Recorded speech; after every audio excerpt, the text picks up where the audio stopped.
Olá, meus irmãos, a paz do Senhor mais uma vez, sejam bem-vindos ao nosso canal. Aqui, Raimundo Alves, evangelista da obra do Senhor em Araguaína, Tocantins.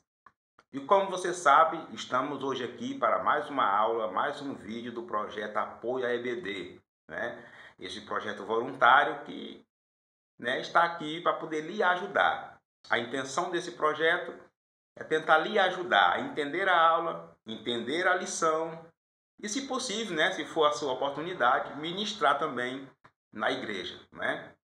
Como você sabe, aqui nós temos um conteúdo diferenciado. Nós abordamos o conteúdo da lição, lemos ela para você e fazemos a exposição teológica, mas acrescentamos também o desafio para a igreja, acrescentamos questões, perguntas baseadas no tema.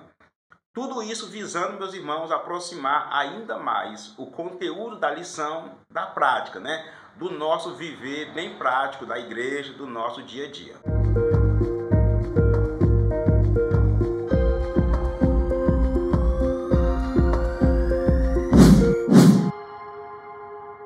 Eu sempre peço aqui no início para se inscrever no canal, para dar o like e também para compartilhar, tá? Se é a sua primeira vez por aqui, nos ajude nisso aí, tá bom? Compartilha, faça aí essa rede do bem, tá? Coloca aí no grupo da igreja, no grupo dos seus amigos, dos irmãos que atuam na escola bíblica dominical, no seu grupo da EBD.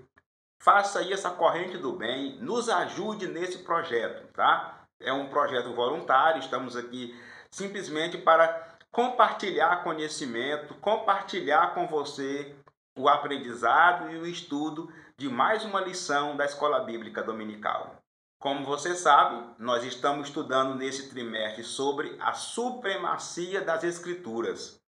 O assunto desse trimestre, que inicia o ano de 2022, é a Bíblia Sagrada, os escritos sagrados, as santas escrituras, o cânon bíblico.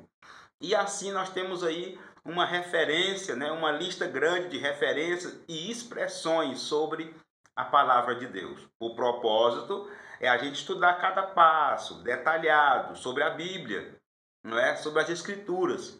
E quando terminar esse trimestre, a gente espera, que os irmãos estejam conscientes da importância da Bíblia para nós, para lermos, para estudarmos, para colocar em prática também, E assim ter uma espiritualidade, um viver cristão que agrade a Deus e que esteja de acordo com as Sagradas Escrituras.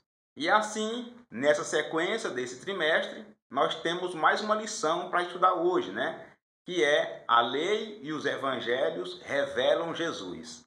A ideia dessa aula de hoje, meus irmãos, é conhecermos algumas partes da Bíblia Sagrada. Dentre elas, o Pentateuco, que são os primeiros 5 livros da Bíblia, e os evangelhos, que são os primeiros 4 livros do Novo Testamento.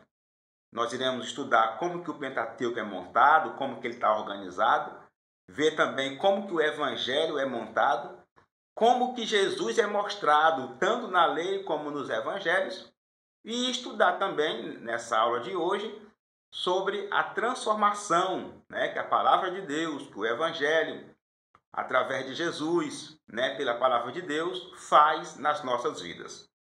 A lição está assim montada, estruturada nesses tópicos aí, e eu sempre digo que é importante a gente conhecer, analisar cada tópico, cada subtópico, para que assim possa encaixar melhor cada coisa, Cada um dentro do seu tempo e termos uma ótima aula com um bom proveito dentro do tempo que é organizado, dentro do tempo que é determinado para a lição. E assim, meus irmãos, nós já vamos começar pela introdução. É aqui na introdução que nós temos o contato com os primeiros argumentos do autor. É como se fosse aqui um leque que se abre para a gente entender, já começar discorrendo aqui, as partes iniciais do conteúdo que nós iremos estudar na aula de hoje. A lei e os evangelhos pertencem, respectivamente, ao Antigo e ao Novo Testamento. São livros sagrados de origem divina que integram o cânon das Escrituras. possui igual autoridade como regra de fé e prática, porém com funções distintas. Os preceitos e as narrativas da lei têm aplicações nos evangelhos. Na lição de hoje, estudaremos a relação entre o Pentateuco e a mensagem de Cristo. O autor já inicia aqui fazendo uma abordagem simples e direta. O Pentateuco e os evangelhos são canônicos, são inspirados por Deus e pertencem à Bíblia Sagrada. E assim têm o mesmo valor, viu? O Antigo Testamento, em parte hoje queremos estudar que é a lei, né? O Pentateuco, os 5 primeiros livros, também são inspirados por Deus. Pertencem à Antiga Aliança, os evangelhos pertencem à Nova Aliança, não é? Mas esses dois grupos de livros são inspirados e foram incluídos no cânon das Escrituras. O autor fala aí que eles têm autoridade igual, porém funções diferentes, funções distintas. E aqui já vem a primeira lição para a gente poder entender hoje. Tudo é Bíblia Sagrada, tudo é palavra de Deus, mas precisamos entender as funções e os propósitos, né? Tanto do Pentateuco como dos Evangelhos, para assim poder aplicar a palavra de Deus da forma correta, né? Os Evangelhos, meus irmãos, são as aplicações práticas da lei, não é? A lei tem os seus escritos, tem as suas normas, teve o seu propósito no passado, e os Evangelhos vêm para complementar as ordenanças da lei, tudo que está previsto ali na lei. Então, a ideia da lição de hoje é essa aí, viu? Fazer essa relação entre Antigo e Novo Testamento, entre o Pentateuco e os Evangelhos, não é? Entre o que Deus ordenou para Israel e agora o que Deus ordena e espera da igreja nos Evangelhos, é fazer essa relação entendendo que a mensagem ali do Pentateuco é importante, mas a mensagem do Evangelho também é importante, que é chamada aí da mensagem de Cristo, não é? Aceitamos a Jesus, nós somos crentes em Jesus, acreditamos em toda a Bíblia, mas hoje estudaremos que o Pentateuco diverge em alguns detalhes dos Evangelhos. Meus irmãos, chegamos agora no primeiro tópico, e o propósito aqui é estudarmos sobre a lei, não é? Sobre o Pentateuco, sobre os primeiros 5 livros da Bíblia Sagrada. Os 5 livros da lei. Pentateuco é uma palavra que deriva de 2 termos gregos, penta e teucos, que significa 5 volumes. Trata-se do conjunto formado pelos 5 primeiros livros do Antigo Testamento. No texto hebraico e pelos judeus, ainda hoje, esses volumes são denominados de Torá, com o sentido de instrução, ensino e direção. O Pentateuco é identificado na Bíblia Sagrada como a lei de Moisés, a lei de Deus e a lei do Senhor. Vamos começar entendendo o que é Pentateuco. Pentateuco é uma palavra derivada da língua grega, não é? É a junção de 2 palavras aí, que quer dizer 5 volumes, 5 livros ou 5 unidades, né? Penta é 5, não é? Teucos, volumes. Então, 5 volumes, 5 livros. Esse título ele foi dado ao conjunto dos escritos de Moisés, não é? A gente sabe que não foi Moisés sozinho que escreveu, mas a maioria dos escritos do Pentateuco foi Moisés. Então, quando os organizadores, os teólogos, né, resolveram organizar os livros da Bíblia, deram esse título de Pentateuco. Na língua hebraica e também pelos judeus, já usa um nome um pouco diferente, usa também de Torá, né? Quando vai falar sobre os 5 primeiros livros, analisando ele em forma de ensino, de instrução, de doutrina, né? Então, geralmente, para nós chamamos os 5 primeiros livros de Pentateuco, mas já os judeus têm mais essa expressão de chamar os 5 primeiros livros de Torá, ou a lei. E o autor apresenta aí, meus irmãos, algumas expressões encontradas na Bíblia, também referindo-se a esses 5 primeiros livros, Gênesis, Êxodo, Levítico, Número e Deuteronômio. não é? É chamado de a lei do Senhor, a lei de Deus, não é? E por aí vai. Nós temos algumas expressões na Bíblia sobre esses 5 primeiros livros, não é? Que para nós é chamado de Pentateuco e para os judeus é chamado de Torá. A grandeza da lei estuda-se sobre 3 aspectos: morais, que possuem validade para todos os povos; cerimoniais, que trata da liturgia religiosa dos judeus; e civis, que diz respeito à responsabilidade do israelita como cidadão. A lei de Moisés é o mais importante código de leis da antiguidade por sua santidade, seu caráter espiritual e por sua autoridade divina. A grandeza da lei vai além de tudo isso, pois nela Deus esboça o plano da redenção humana em Cristo, porque o fim da lei é Cristo para a justiça de todo aquele que crê. O autor aqui faz uma abordagem falando sobre a lei, as 3 formas que geralmente os teólogos a estudam, não é? Os 3 aspectos que a gente encontra na lei. Tem o aspecto moral, tem o aspecto cerimonial e tem o aspecto civil. O aspecto moral seria o lado religioso, moral para todos os povos. O aspecto cerimonial seria mais relacionado à liturgia do culto para o povo judeu. E o aspecto civil da lei seria as ordenanças para o israelita como cidadão. Há teólogos que concordam com essa divisão, há teólogos que não concordam. Diz que a lei é uma só e ela não se divide. Mas o certo é que quando a gente lê, estuda os 5 livros, a gente percebe que há ordenanças e mandamentos que envolvem esses 3 aspectos. O autor fala aí que a lei de Moisés é o mais importante código de leis da antiguidade. Ele é mais importante no sentido da religiosidade, tá? No sentido de santidade, porque o propósito da lei, não é? Era que as pessoas daquela época se tornassem santos, separados para Deus. Porém, quando observamos na história da humanidade, existem códigos bem mais antigos do que a lei de Moisés, tá? Em termos de organização de nação, em termos de organização de povos, existem outros códigos mais antigos. Porém, em termos de religiosidade, santidade, adoração ao Senhor, a lei, a Torá, é o conjunto de leis mais antigo, né? E também mais respeitado no sentido religioso. E o autor conclui o argumento aqui, dizendo que a importância da lei vai além disso. Além de ser um escrito antigo, além de estar dividido em 3 aspectos, né? O propósito da lei é apontar para Jesus, a salvação de Deus para a humanidade, tá? O fator mais importante, o propósito mais importante da lei é esse.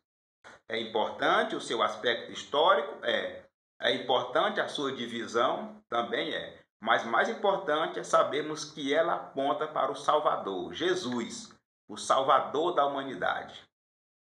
A lei e a fé cristã. A função da lei era transitória. Ela foi dada para revelar o pecado e demonstrar a necessidade da graça, e assim serviu de aio para nos conduzir à redenção de Cristo. A lei encerrou a humanidade debaixo do pecado. Desse modo, ninguém pode ser salvo pelas obras da lei. A obra de Cristo nos resgatou da maldição da lei e nos deu vida mediante o Evangelho. Cristo, o único sem pecado, cumpriu a lei e inaugurou a dispensação da graça. Agora, livres da lei, vivemos debaixo da graça divina, e todo aquele que permanece em Cristo não vive pecando. O autor inicia aqui esse subtópico falando do propósito da lei. Qual era o propósito da lei? Apontar o pecado, mostrar que é possível viver desobedecendo a Deus, mostrar que a presença do pecado do mundo desagrada a Deus, tá? Então a lei foi estabelecida por Deus através de Moisés para regular as ações das pessoas, não é? A lei começou ali no deserto ainda e passou para o povo de Israel quando eles tomaram a terra prometida. E a lei passou a mostrar o que eles faziam de certo, mas também fazia de errado. A lei cumpriu tão bem o seu papel, que o autor coloca aí dizendo que ela deixou debaixo, a humanidade toda debaixo do pecado. Porque a lei só aponta para o pecado, Ela só mostra o pecado. A lei são regras e normas que dizem como você erra, Como você desagrada a Deus. Você lê Gênesis, Êxodo, Levítico, Número, Deuteronômio, você encontra ali N preceitos, várias normas, vários códigos, vários artigos, vários capítulos falando de como o ser humano erra perante Deus. E aí colocou a humanidade debaixo do pecado. Mas ao mesmo tempo gerou uma expectativa, Tem um pecado? Tem. E agora? Quem vai nos libertar desse pecado? É justamente aí onde entra Jesus. Por isso que a lei termina apontando para Jesus. Porque no desespero de estarmos condenados por estarmos debaixo da lei, estarmos errantes perante os artigos da lei, estarmos achados errados, vem esse pensamento. E agora? Qual é a solução? O que eu tenho que fazer? Eu posso fazer alguma coisa para escapar da condenação que está na lei? Da punição da lei? Aí entrou o sacrifício de Jesus. A morte de Jesus, o valor espiritual da morte de Jesus entra justamente aí. Porque pela morte, na cruz do Calvário, Jesus nos liberta da punição da lei, da condenação da lei, do que havia previsto para o desobediente. E assim, Jesus inaugura um novo período na história da humanidade, que é conhecido como a dispensação da graça de Deus. Saímos agora da dispensação da lei e entramos na dispensação da graça, da bondade de Deus, do favor imerecido de Deus. O desafio para a igreja, baseado nesse tópico, é o entendimento errado do uso da lei. Meus irmãos, alguns crentes, pelo fato da lei estar na Bíblia, ser canônica, ser considerada inspirada por Deus, tem muita gente, até mesmo cristão, fazendo uso errado da lei e assim trazendo aí alguns prejuízos para a obra do Senhor. Isso em forma de entendimento e interpretação bíblica. O primeiro entendimento errado é o do cumprimento total, Alguns alegam que os cristãos precisam cumprir a lei porque está na Bíblia, Já que está na Bíblia e a Bíblia é inspirada por Deus, toda a Escritura é inspirada por Deus, então temos que cumprir também o que está na lei, tintim por tintim, inclusive de forma até literal, Do jeitinho que está ali tem que ser obedecido sem tirar um jota, sem tirar um tio, sem tirar nada. Esse é um entendimento errado que tem trazido prejuízo também para a Igreja do Senhor. Um outro entendimento errado já inclui a prática cristã, Porque as pessoas que defendem esse entendimento do cumprimento total da lei, aí eles querem nos obrigar, querem obrigar os cristãos a usar roupas, vestimentas, costumes judaicos, os rituais judaicos, a guarda do sábado, não comer carne, não fazer isso, não fazer aquilo, Isso não é novo. No tempo dos apóstolos tinha o problema lá dos judaizantes, Mas isso tem chegado também nos nossos dias. Muitas igrejas têm se envolvido com as festas israelitas, As festas judaicas, mudando até os seus livros, mudando as suas expressões, Ao invés de falar a paz do Senhor, agora fala shalom, e por aí vai. Meus irmãos, são atitudes desnecessárias, uma vez que a lei existiu e teve o seu propósito para aquele tempo, exclusivamente para Israel. A solução para esse desafio é entender o propósito da lei, o contexto da lei e saber que ela aponta para Jesus, E assim, estudando a lei, mas vivendo na prática do Evangelho, conseguiremos ter uma vida que agrada ao Senhor, E de acordo com as Sagradas Escrituras.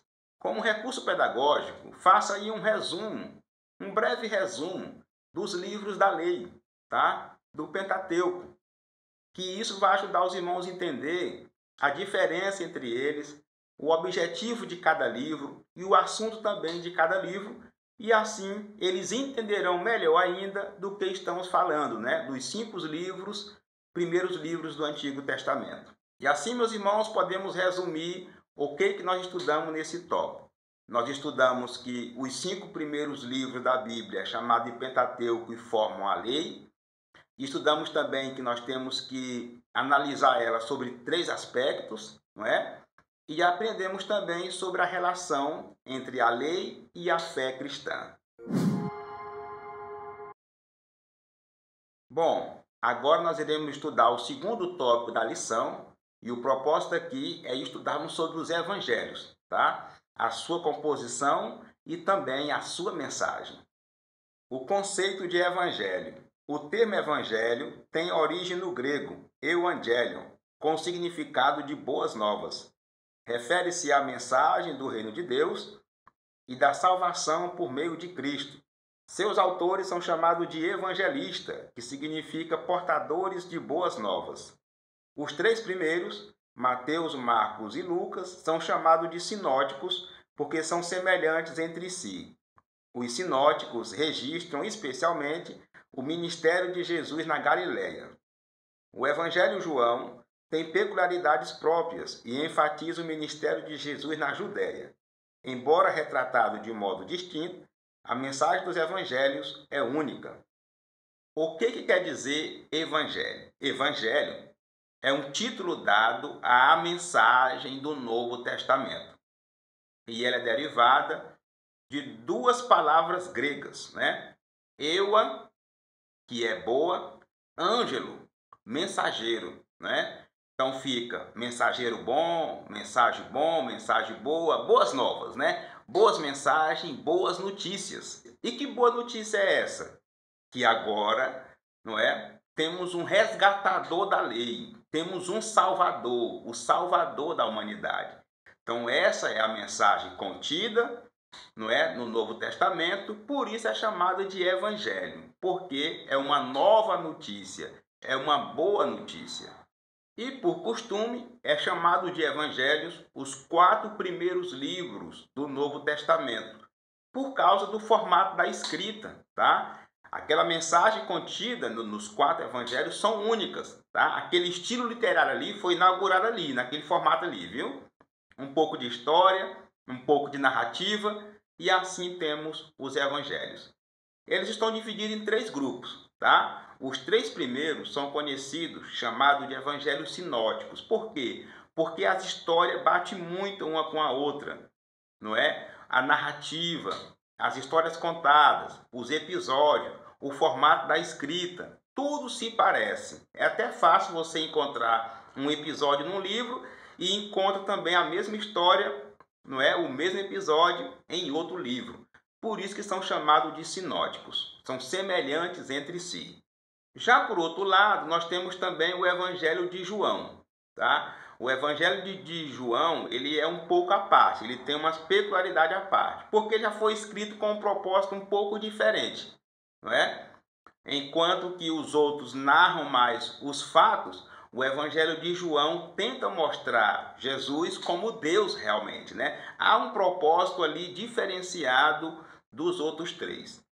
Apesar que há essas distinções em organização e narrativas, mas a mensagem do Evangelho, dos 4 Evangelhos, é uma só, não é? E alguns até costumam dizer que o textuário da Bíblia é João 3,16. Essa é a mensagem dos Evangelhos, não é? Deus amou o mundo de tal maneira que enviou o seu Filho para salvar a humanidade. A mensagem do reino de Deus.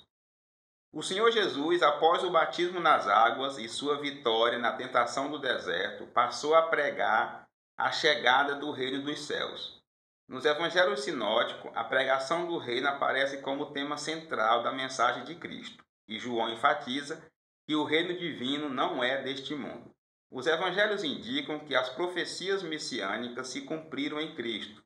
Neles, Jesus é apresentado como filho de Davi e o Filho de Deus. Sua vinda inaugura o começo do reino e requer a conversão dos pecadores. O reino aponta para a soberania de Deus sobre todas as coisas. Aqui nesse subtópico, nós temos uma abordagem sobre uma das mensagens do Evangelho, que é a mensagem do reino de Deus, que apresenta Jesus como descendente do rei Davi e, ao mesmo tempo, também rei dos reis e senhor dos senhores, né? Jesus é o principal personagem desse reino de Deus vindo para a humanidade. E os evangelhos trazem essa mensagem do reino de Deus porque aponta justamente isso, né? Há profecias no Antigo Testamento falando desse reino. E agora os evangelhos vêm mostrar que Jesus é esse rei, não é? Que Jesus é Deus aqui na terra e que servia a ele, seguir a ele, ser um súdito seu, né? Seguir os seus ensinamentos é fazer parte desse reino de Deus. Então essa é uma das partes aí da mensagem dos evangelhos, encontrada nos evangelhos. A mensagem do reino de Deus que é chegado, né? Jesus chegou e implantou o reino de Deus aqui na terra. E o autor fecha aí o raciocínio dizendo que quando se fala em reino, fala de soberania, né? De governo, de autoridade. Isso tem a ver com a nossa vida, porque agora a nossa vida pertence a esse rei que é Jesus, mas tem a ver também com autoridade no mundo espiritual, não é? Porque nós estávamos pertencentes a um outro reino, que era o reino do domínio do mal, do domínio do pecado, e ao crer em Jesus, ao fazer parte da salvação de Deus, agora pertencemos a esse rei. Somos seus servos, somos seus súditos, não é? E no mundo espiritual não há mais condenação para nós, porque fomos salvos pelo rei Jesus. A mensagem da salvação. Nos evangelhos, Jesus é identificado por 3 títulos principais: Salvador, Cristo e Senhor. Mateus registra que ele veio para salvar o povo dos pecados. Marcos, que é preciso crer em Cristo para ser salvo. E Lucas, que ele veio para salvar o que estava perdido. E João esclarece que ele é o Salvador do mundo. Por isso, a mensagem da salvação é um ato de amor e da graça divina pelos méritos de Cristo. Os elementos dessa salvação incluem fé no sacrifício de Cristo, arrependimento de pecado e novo nascimento. Aqui nós temos mais uma abordagem de mais um tipo de mensagem encontrada nos evangelhos, que é a mensagem da salvação, não é? E o autor fala aí que, lendo os evangelhos, nós iremos perceber Jesus com 3 títulos. Ele é chamado de Salvador, ele é chamado de Cristo, não é? Que quer dizer ungido ou então Messias, e também chamado de Senhor, não é? Então nós temos aí esses 3 títulos encontrados nos evangelhos. Todos os evangelhos apontam que Jesus é Salvador, aponta que ele é ungido de Deus, aponta que ele é o Senhor dos senhores, ele é o Senhor da humanidade, ele é o Senhor das nossas vidas. Jesus é o tema central dos evangelhos, porque Jesus é a centralidade da salvação de Deus. Não é? A mensagem dos evangelhos é a mensagem cristocêntrica. Cristo está no centro da mensagem dos evangelhos. E essa mensagem de salvação é também uma mensagem de amor, é uma mensagem de bondade, porque ela vem para nós e nós levamos para o mundo mediante a graça de Deus. Nós não merecíamos. Pela lei, estávamos condenados. Pelos nossos atos, condenados do mesmo jeito. Mas Deus, pela sua bondade, não é? Pela sua graça, que é um favor imerecido, desceu à terra em forma de homem.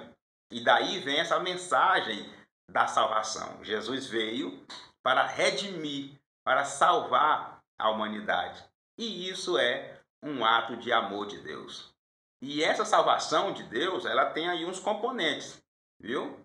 Tem que crer em Jesus, crer no sacrifício dele, não é? Arrepender dos seus pecados e viver em obediência aos ensinamentos dele, viu? Então, para ser incluído nessa salvação, não é? Nessa mensagem salvadora, é preciso esses componentes. Jesus veio e fez a parte dele, morreu na cruz. Agora, a nossa parte é crer que o seu sacrifício é capaz de nos salvar, arrepender dos nossos pecados, entregar nossa vida a Ele e ter uma vida de obediência aos seus ensinamentos. O desafio da igreja dos nossos dias, baseado nesse tópico, é a mudança da mensagem nas pregações. Muitas mensagens, muitas pregações têm sofrido infiltrações, não é? Com algumas ideias diferentes, alguns argumentos diferentes, e isso tem contribuído para mudar um pouco o foco da mensagem do Evangelho, o propósito dos escritos dos Evangelhos. E essas distorções, meus irmãos, elas são percebidas em algumas pregações que a gente vê por aí, em que há muita influência do homem, do desejo humano na pregação, né? Então, às vezes, puxa para um lado querendo enriquecer, às vezes puxa para o outro querendo exercer autoridade sobre as pessoas, né? Às vezes a pregação distorce, tirando de um sentido espiritual e trazendo para um lado material, e isso são infiltrações, principalmente baseado no desejo de chegar a um alvo, a um propósito daquele que está pregando. Ele não se contenta em pregar a mensagem do Evangelho e ele quer alcançar algo na sua pregação, algo material do seu desejo, e aí faz uso dessas artimanhas e muda a mensagem. Na prática, o que a gente mais se vê hoje são pregadores que não pregam mais sobre a mensagem do Evangelho, a mensagem do reino de Deus, a mensagem da salvação, não é? Já não se tem mais o costume de pregar o Jesus morto na cruz, nas igrejas. Quer um exemplo? Agora é uma mensagem que Deus vai te usar, que Deus vai te levantar, que Deus vai te honrar, que a glória da segunda casa é maior do que a da primeira, não é? Mostra um Deus que é garçom, pronto para te servir. Deus está pronto para ser o teu empregado. Quando não é por esse lado, nós temos também os outros argumentos, não é? Colocando um peso, um jugo sobre a pessoa para que algo aconteça. Ah, você precisa fazer isso, precisa comprar uma rosa do sal grosso, precisa comprar isso, precisa fazer isso, tantas caminhadas, mexer por aqui, ofertar tanto, pagar tanto, contribuir com tanto, beber água do Jordão, beber água daqui, comprar um pano daqui, um tecido da colar. E aí, meus irmãos, mensagem de salvação, nada. A solução para esse desafio é entendermos que a mensagem dos evangelhos é Jesus o Salvador. Os outros detalhes são só detalhes. A mensagem principal do Evangelho é mostrar o reino de Deus, é mostrar a salvação de Deus através de Cristo Jesus. Não é para enriquecer, não é para levantar ego de ninguém. A mensagem do Evangelho não é para exaltar o homem, não é para colocar o homem no centro, não. É Jesus no centro. Como recurso pedagógico, você pode fazer aí uma coletânea, aí, uma lista de textos bíblicos dos evangelhos, tá? Para que as pessoas possam entender os principais conteúdos. Eu sei que é muita coisa, né, que tem nos evangelhos, mas dá de extrair aí alguns ensinamentos muito importantes para o nosso dia a dia. Fazendo isso, os irmãos vão entender a preciosidade e a importância dos textos contidos nos evangelhos, a principal mensagem dos evangelhos. E assim podemos concluir o que nós estudamos até aqui. Nós estudamos o que é o evangelho, né? Que são as boas novas. Estudamos também que a mensagem do evangelho é sobre o reino de Deus. E estudamos também que a mensagem do evangelho é sobre a salvação de Deus para a humanidade. Meus irmãos, chegamos agora no terceiro tópico. E a ideia aqui é nós conhecermos alguns argumentos que mostram, né, o poder transformador do Evangelho na sociedade e também na família. A transformação do caráter. O caráter é definido como a maneira própria de cada pessoa agir e expressar-se. A lei apresenta as orientações básicas para o modo de viver dos israelitas. Esses princípios também são aplicados nos evangelhos, exceto a guarda do sábado. Contudo, a mera observância de códigos não pode salvar ninguém. Somente a graça divina é capaz de transformar o caráter humano. Por meio da ação do Espírito Santo e da obediência ao Evangelho, o homem pode compartilhar a natureza do caráter de Deus. Desse modo, a mensagem do Evangelho de Cristo produz mudança no caráter do cristão. A ideia desse subtópico é estudarmos que o Evangelho, a palavra de Deus, tem poder de transformar o nosso caráter. E o que é o caráter? É um conjunto de atitudes minhas, suas, que mostra o nosso proceder, as nossas ações diante de algum caso, diante de alguma escolha, diante de algum ocorrido. Não é? Então, o caráter é como que eu ajo, como que eu procedo. E a palavra de Deus, ela tem esse poder de nos moldar, de mudar a nossa forma de proceder, de mudar o nosso caráter. O autor fala aí que a lei serviu para moldar Israel e que esses princípios também servem para nós, né? Que a única exceção aí é a questão da guarda do sábado. Mas a lei, ela tem bons princípios para a nossa vida, principalmente para um bom caráter, para um caráter de um cristão que realmente vive agradando ao Senhor. O autor fala também que só observar esses preceitos não resolve o problema do pecado, tá? Dá para viver bem, dá para ter um bom caráter, porém, para ter uma transformação mesmo, para alcançar a salvação de Deus, é preciso crer em Jesus, viver uma transformação gerada pelo Espírito Santo, através também da obediência ao Evangelho. Tá? Esse é o componente de atitude que faz parte do nosso caráter para alcançarmos a salvação de Deus. Só ler a lei, só estudar a lei, só obedecer os seus preceitos não resolve. É preciso crer no sacrifício de Jesus, porque esse sim, pela graça de Deus, se manifestou trazendo a salvação para todos os homens. Mas o que não se pode negar é que quando uma pessoa crê no Evangelho, né, crê na mensagem salvadora, ele muda a sua vida, ele muda o seu caráter. É o que a palavra de Deus diz: aquele que furtava, não furta mais, não é? Agora é uma nova criatura em Cristo Jesus. As coisas velhas se passaram, eis que tudo se fez novo. Esse novo nascimento, essa nova vida que temos agora, é causada e é gerada pelo poder do Evangelho, que tem esse poder de moldar pelo Espírito Santo e pela palavra de Deus o nosso caráter. A restauração da família. Na lei, a dissolução do casamento era permitida por qualquer motivo, e isso banalizava a união conjugal e provocava rupturas na família.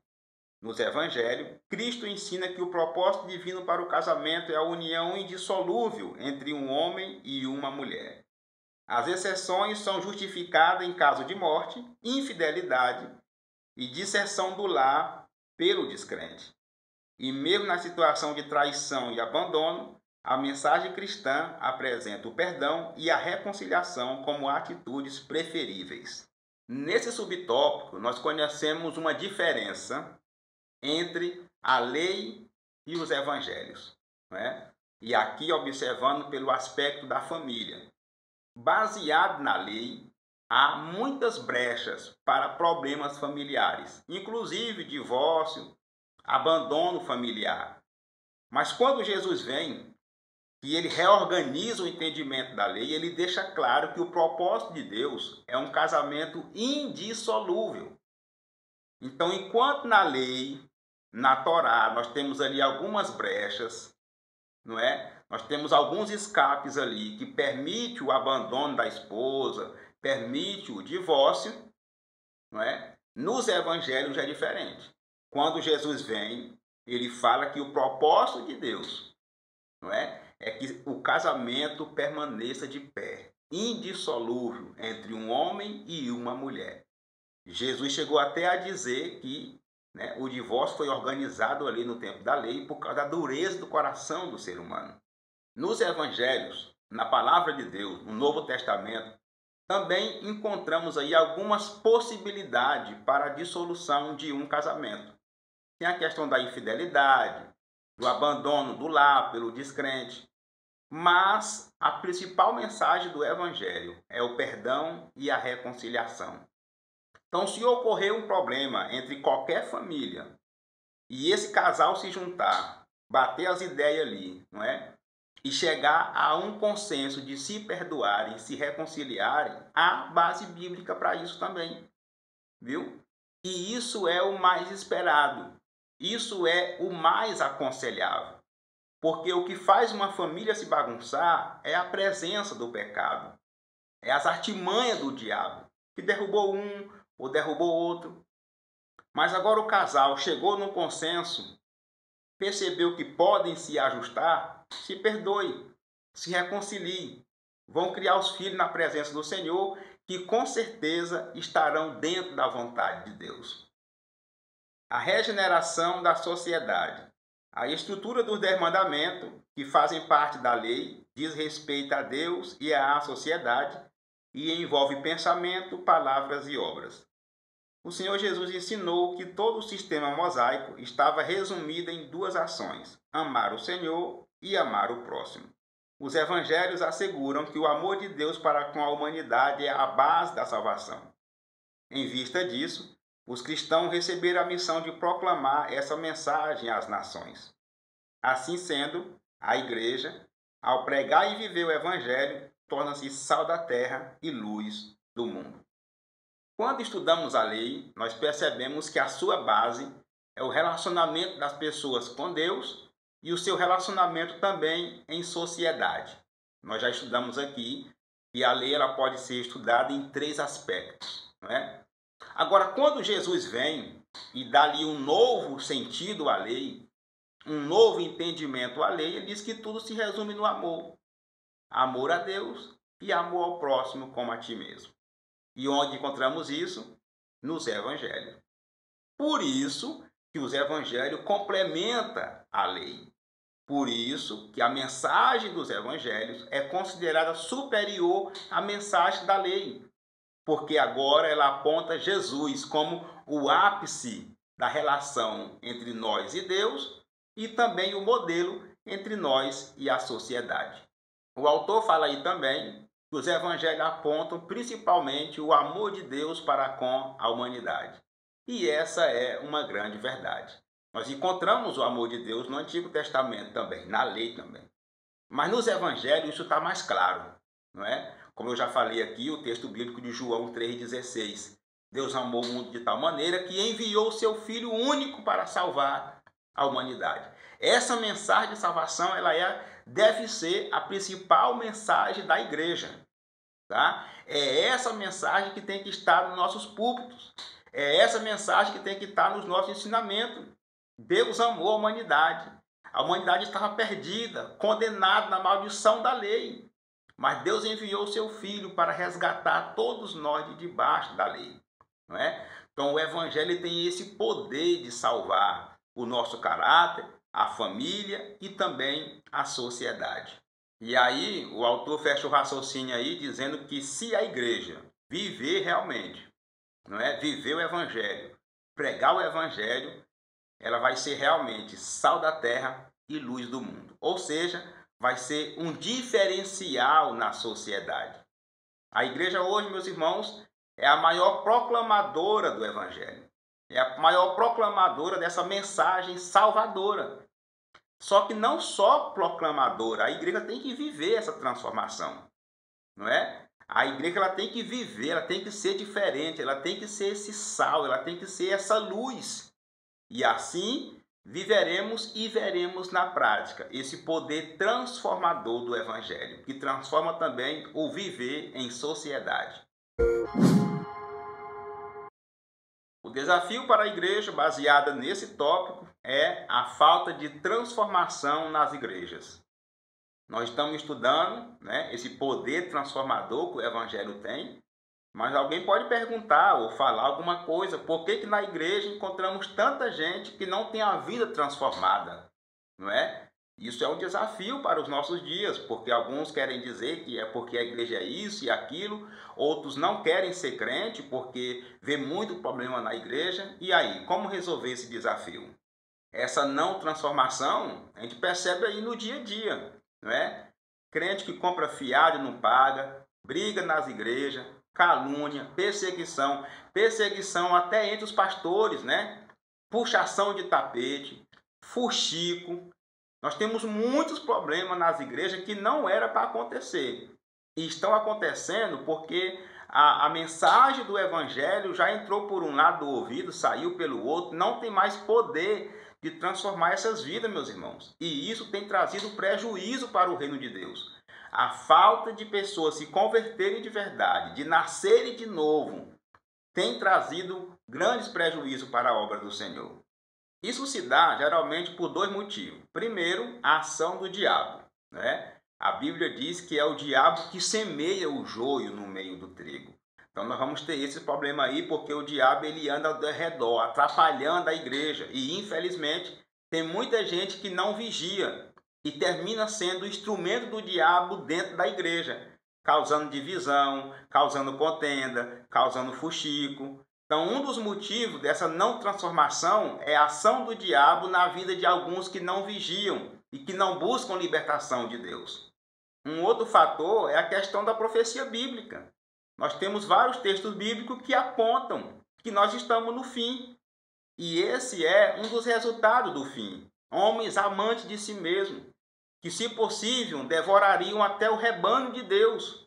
Se possível, até venderia o rebanho de Deus. E é o que nós estamos vivendo hoje. Muitos escândalos, muitas difamações do Evangelho por falta de vidas realmente transformadas pela palavra de Deus. O problema não está na palavra de Deus. O problema não está no Evangelho. Está nas pessoas que não deixam o Evangelho conduzir, dominar e mudar a sua vida. E a solução para esse desafio é termos uma vida conduzida pelo Espírito Santo em obediência à palavra de Deus. Fazendo assim, teremos a nossa vida transformada, não é? Teremos a tão sonhada transformação ocorrida na nossa vida pela palavra de Deus e viveremos uma vida sem causar escândalo. Pelo contrário, uma vida que realmente agrada ao Senhor. A terceira questão relacionada com o tema de hoje é: como ter uma vida escape da lei, mas sem abusar da graça? Nós estamos estudando que Jesus nos resgatou da maldição da lei, nos resgatou da lei. Não precisamos mais cumprir a lei. Mas aí, e agora vamos viver pecando à vontade por causa da graça? Não. Nós precisamos entender que esse escape da lei só acontece de verdade quando nós nos agarramos em Cristo, não é? Só não somos obrigados a cumprir a lei se estivermos agora cumprindo os ensinamentos de Cristo. E há quem diga que ainda é pior do que o da lei, não é? Então não é assim uma coisa largada não, tá? Não ser obrigado a cumprir com os rudimentos da lei, do Pentateuco, mas precisamos cumprir com as ordenanças de Jesus. Nós só escapamos da maldição da lei se crermos no sacrifício de Jesus e termos uma vida de obediência aos seus ensinamentos. Mas e aí? Como não abusar da graça? Meus irmãos, é tendo uma vida dependente de Deus, crendo que somos pecadores, não é? E através desse entendimento, nos esforçarmos para não termos uma vida pecando continuamente. A palavra de Deus diz que aquele que vive pecando é do diabo, não é de Deus. Então, não ter que cumprir a lei não nos dá justificativa para viver pecando constantemente. É possível viver escape da lei sem abusar da graça? Sim. E para conseguirmos isso, temos que entender que precisamos viver sem pecar, não é? Sermos dependentes de Deus. Nós escapamos da maldição da lei, mas somos totalmente dependentes de Cristo. Só o sangue de Jesus é capaz de nos purificar de todo o pecado e só a graça de Deus, só pela graça de Deus, alcançamos a salvação. Assim, meus irmãos, podemos concluir o que nós estudamos nesse tópico. Nós estudamos que o Evangelho tem poder de mudar o nosso caráter, tem poder também de transformar a nossa família e de regenerar também e contribuir para um bom viver em sociedade. Assim, meus irmãos, chegamos na conclusão. Nós iremos agora fechar aqui o raciocínio, não é? Fechar os assuntos sobre esse tema tão abençoado. Estudamos hoje sobre essa relação entre o Pentateuco e os Evangelhos.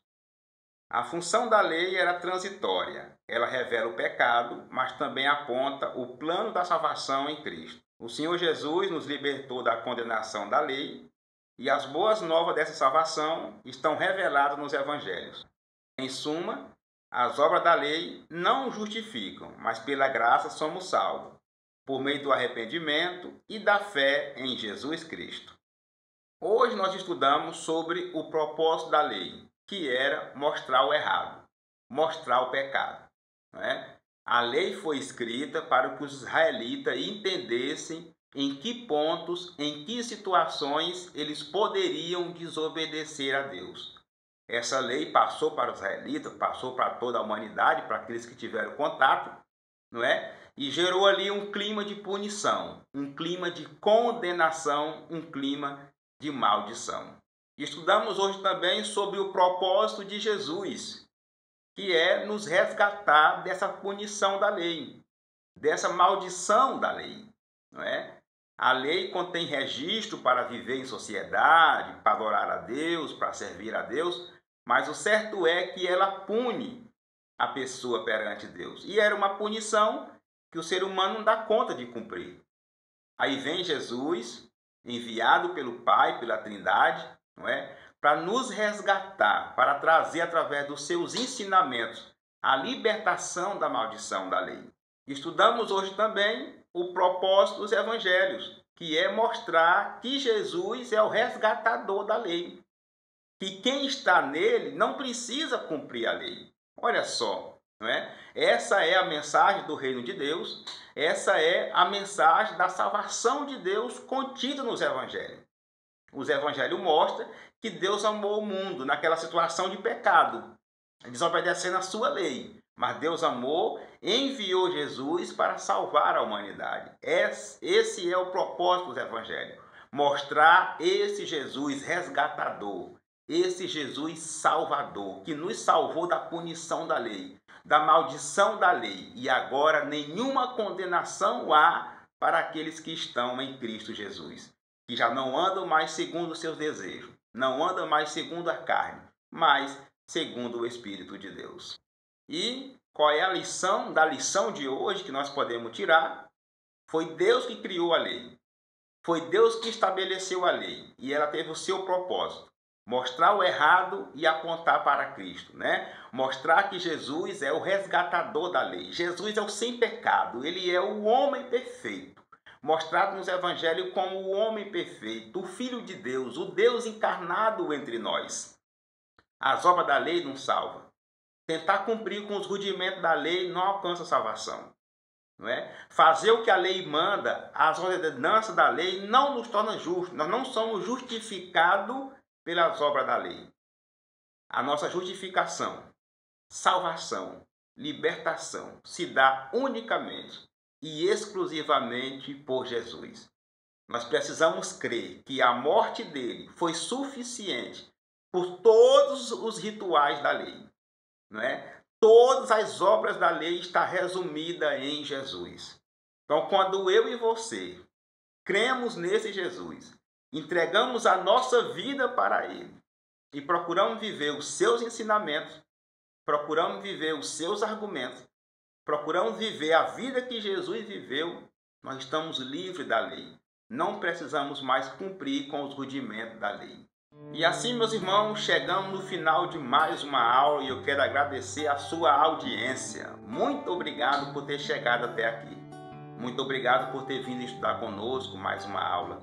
Mais um trimestre estudando, mais uma lição. E hoje aprendemos aí essa relação entre a lei e os evangelhos que aponta para Jesus, o nosso Salvador. Eu sempre peço para aqueles que não são inscritos, se inscrevam no nosso canal, dê o like. Você pode também clicar no sininho aí para ser avisado quando tiver mais vídeos. E você pode compartilhar. Nos ajuda. Faça aí uma corrente do bem. Vamos ver se nesse ano de 2022 eu consigo chegar a 1000 inscritos. não é? Estamos aí desde o ano passado nessa luta, nessa lida aqui, ensinando a palavra de Deus. Eu quero agradecer a todos vocês que vieram até aqui, que já se inscreveram no nosso canal, você que compartilha, você que divulga, muito obrigado. Isso é de Deus. Informar também que estamos aí nas redes sociais, tá?